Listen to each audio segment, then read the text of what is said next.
In Paris, in 2015, 196 countries make a legally binding commitment to limit global warming to below 2 degrees, and ideally at 1.5 degrees Celsius above pre-industrial levels.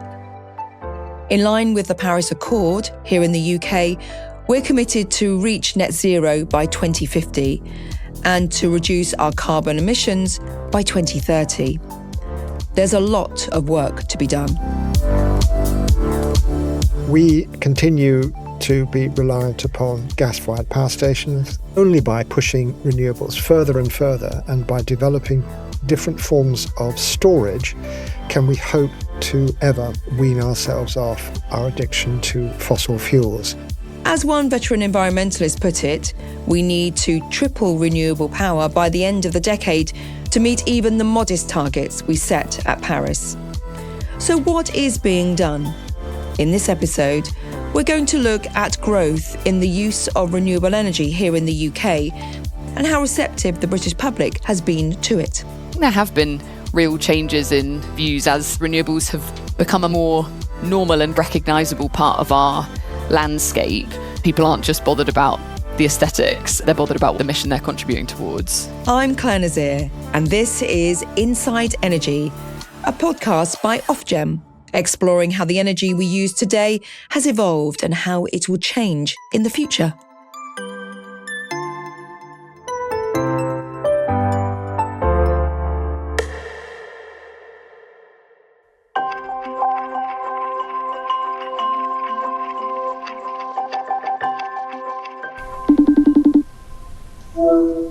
Throughout this series, we've been talking to Mark McAllister, the chair of Ofgem. What's our greatest chance of reaching net zero? What will guarantee the greatest chance of net zero? Our best chance of getting to net zero is by carrying the whole population with us, and education is really important.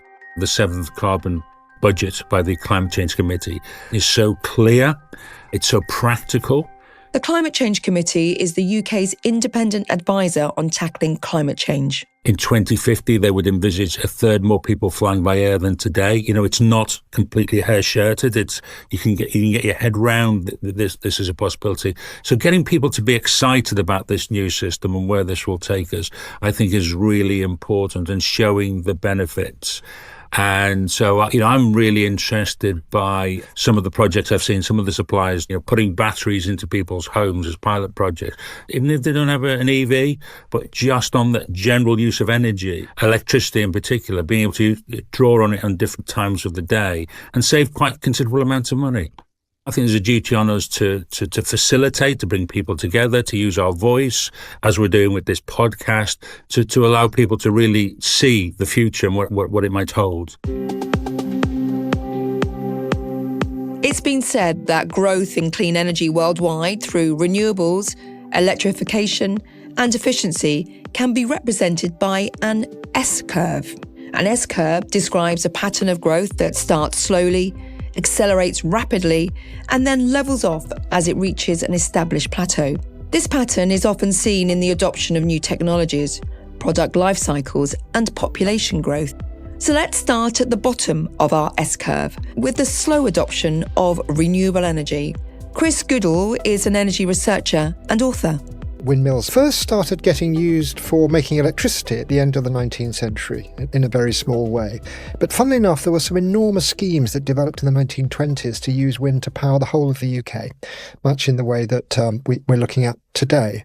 Solar energy took a little longer to develop. The first productive use of solar energy was in the early days of the development of satellites, when they were used to provide power for those satellites. And that's 50, 60, 70 years ago. In the case of both wind and solar, growth was slow.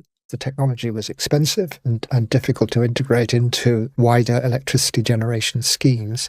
The first wind farm in the UK is about 35 years old in Cornwall. The first development of a commercial solar farm was even later than that. It started extremely costly, and it made no financial sense to put solar on roofs or to put it in fields until the arrival of support schemes in the UK. The early days of renewable energy was dominated by naysayers. The grid engineers would repeatedly say that it was impossible to accommodate large amounts of renewable electricity into the national distribution system, which we call the national grid. It would introduce an instability that would be very difficult to manage because we cannot know on a minute-by-minute basis exactly how much sun an installation is going to receive or exactly what the wind speeds are going to be. So there is inherent variability, and the sceptics right in the beginning said no, this means that only a very small percentage of the electricity in this country is ever going to be generated by these renewable sources. But it's turned out to be nothing like as severe a problem as people imagined, and we're now accommodating occasionally 60% wind on our whole electricity system. It's helped enormously by the fact that we have better connections to the rest of Europe than we did 10, 15, 20 years ago, so that we could import and export at short notice if things don't go quite right. But it's clearly shown now that national grid systems, particularly if they're well connected to the surrounding region, are able to cope with very substantial amounts of renewable electricity. There is no absolute limit. There are issues to do with the stability of grid frequency, but there are new ways of engineering this stability without having to rely upon coal-fired or gas-fired power stations. There are other challenges, though, not least the location of offshore wind. Power stations have traditionally been located where coal was produced, with national grid pylons linking the south of England and industrial centres to the north. The production of energy has changed dramatically, as well as demand for energy. So we need to transmit a lot more electricity, and we need to do it from a very much more diverse base of production sites. The choke points on the national grid are getting worse and worse. It's very difficult for new projects to get access, and that's why there's a queue of many hundreds of gigawatts, that's a very, very large amount indeed, of solar and wind projects seeking to get access to the transmission and distribution grids of the UK, but failing to do so or being told that it'll be 10 years or more. Government is taking action on that. That's not an insoluble problem, but it's an issue that faces developers of large-scale solar and wind across the world. Nevertheless, if we are to decarbonise our economy by the use of electricity, it's absolutely necessary to have these links and the improvement of the grid's capacity to accept highly decentralised sources of electricity. And then there is the concern about the way renewable energy is changing the British landscape. Enter the NIMBY, not in my backyard. There's been a conflict between the developer and local communities, with the local communities saying that they like the idea of solar power and think that it should be pushed, but they think this scheme is too large and doesn't need to be in their area, taking up agricultural land. And so that will go on everywhere where large developments are planned around the UK. The fact is that something like 85% of people believe that solar is a good idea when surveyed, but nevertheless, not everybody wants it 100 metres down the lane from them if they're living in a nice country village. Sophie Thorpe is Senior Policy Manager at Ofgem.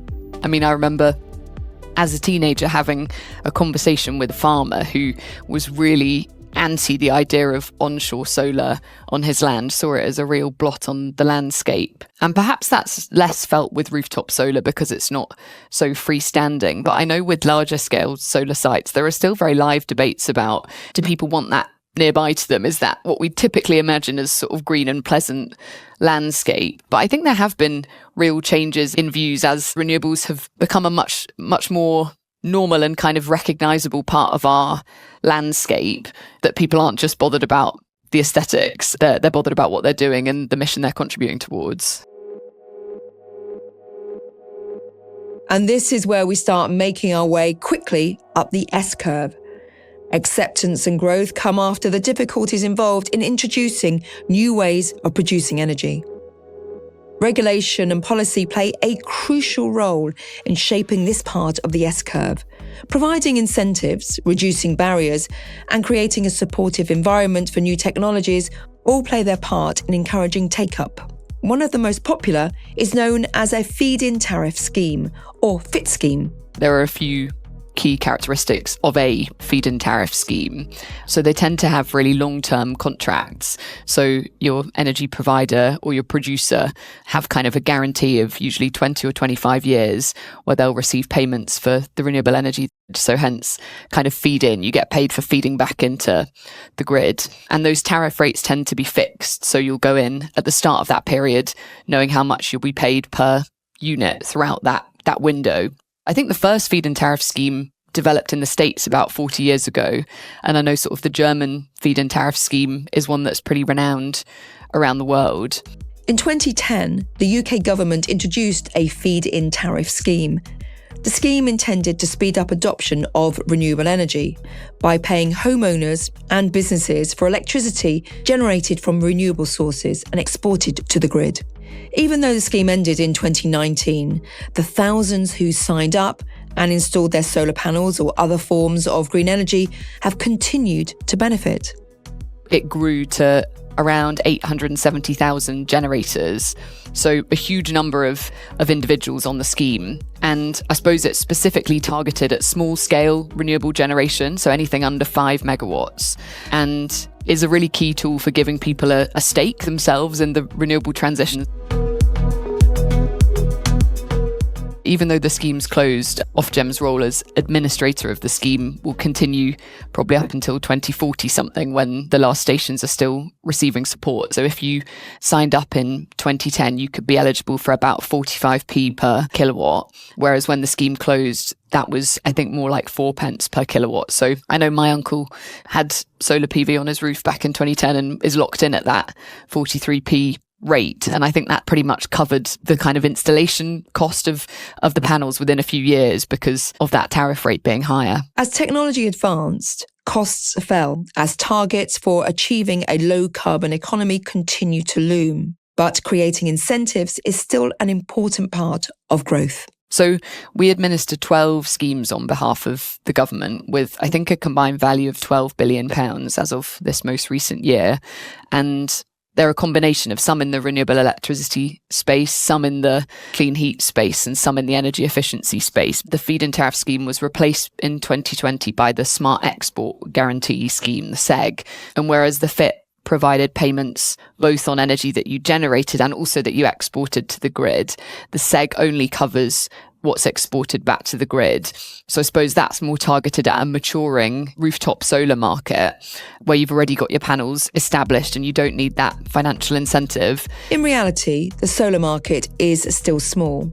According to the National Energy System Operator, NESO, in 2024, solar accounted for 5% of the UK electricity generation, compared to just over a quarter for gas and 30% for wind. So incentives work for energy generation, but what about supporting households across energy efficiency and fuel bills? In the clean heat space, one of our sort of flagship schemes is the boiler upgrade scheme, and that provides grants to households wanting to install a heat pump. So having that to replace your gas boiler is really key in that switch towards decarbonising home heating.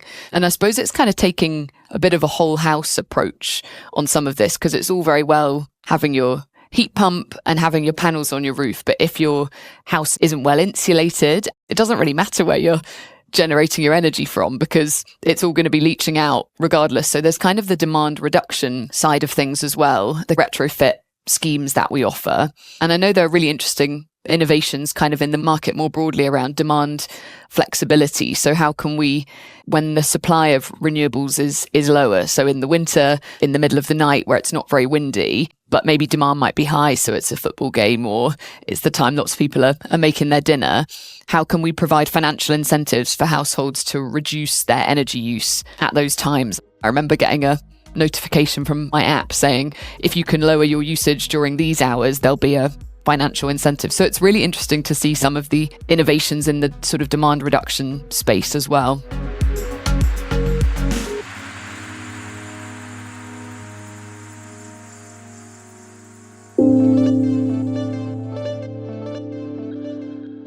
Today, the UK is at a critical point on the S-curve for green energy. The importance of proactive regulation and policy in driving technological adoption and achieving environmental goals remains central to realising net zero ambitions. But how can the UK successfully adopt a fully integrated and mature low-carbon energy system? Here's Chris Goodall again. We continue to be reliant upon gas-fired power stations. The Ukraine war was a stark warning of this. As a result of the conflict, the wholesale price of gas has gone up enormously, and therefore the price of electricity made from gas has moved in exactly the same direction. Only by pushing renewables further and further and by developing different forms of storage can we hope to ever wean ourselves off our addiction to fossil fuels. That's also an area where a great deal is happening. We're seeing volumes of battery storage being implemented, which I would never have guessed would have been the case even a few years ago. But still, even after the enormous amount of storage that's being installed today, we can only cope with a few hours of a lack of wind or a lack of sun. We need much longer forms of storage, and without it, we're going to struggle to move completely away from gas. However, the location of the UK as an island has many clean energy benefits. We don't recognise just how lucky we are in the UK to have half of the North Sea within our control. Literally half of the North Sea is British territorial waters. So we have the capacity to generate electricity for the whole of Europe. I haven't done the numbers recently, but it is a staggering amount of potential electricity that we could generate there, and we'll become electricity exporters for the first time in a long while within the next few years if current trends continue. And this needs to be encouraged because it makes our own electricity system much more stable if we have a surplus that in times of low wind speed we can actually end up using in the UK rather than exporting. So they're very much to be encouraged, and that's something which regulators such as Ofgem and government need to be working on, trying to make this offshore wind develop as fast as possible within obviously environmental constraints. I'm not talking about ignoring the other issues that we face, such as wildlife conservation in the North Sea. In the case of solar, the capacity there is clearly we can quickly put a lot of new panels on roofs, commercial and residential roofs, and that's something also to be strongly encouraged to happen as quickly as possible. And that is the way we will end up bringing our electricity prices down in an era of very high natural gas prices. So beyond today, how can wind, solar and other forms of low-carbon energy chart the course to the final phases of the S-curve? That's further rapid exponential growth and the final saturation where growth slows and stabilises. The world has enough raw materials and enough engineering capacity to build the renewables that it needs. They're very unlikely to be long-term shortages of supply, either for manufacturing solar panels and the equipment that's needed to go with them, such as the stands, the inverters, the transmission cables, etc. It's less clear-cut in the case of wind. Turbines do need to use magnets, which employ rare metals. But once again, human ingenuity means that we can almost certainly get round that particular problem, and we've seen real advances. There's no sign of increasing costs. The price of solar panels, wholesale price of solar panels, is probably only 60-65% of what it was 2 years ago, for example. So price continues to fall, and we need to benefit from that. In the case of wind turbines, the UK has an opportunity to be a production centre for many of the components, such as turbine blades, for the rest of Europe and the world, if we want to be. I think there's still an opportunity to make a good living out of offshore wind in the UK. A crucial advance in wind turbines is moving to areas of more consistent wind, i.e. moving offshore, where we can now get capacity utilisation factors which are close, at best, close to 60% of the year. So the wind turbine is producing 60% of what its maximum capacity is over the course of the year. That's a truly remarkable number. That would be only roughly half that in onshore wind, by the way. Solar, we're never going to be able to do very much about the amount of sun the UK gets, and that the capacity utilisation will always at best be roughly 11%. That is to say, of the total capacity potential of that panel, it'll only produce roughly 11% of that over the course of a year. But we are able to capture more of the sun's electricity than we used to do. The average capacity of a square metre of solar panels has risen by around 50%, the average generating capacity. So it makes more and more sense to put solar on roofs because the amount of electricity that can be generated, even from a small roof, is now substantially more than it would have been 20 years ago.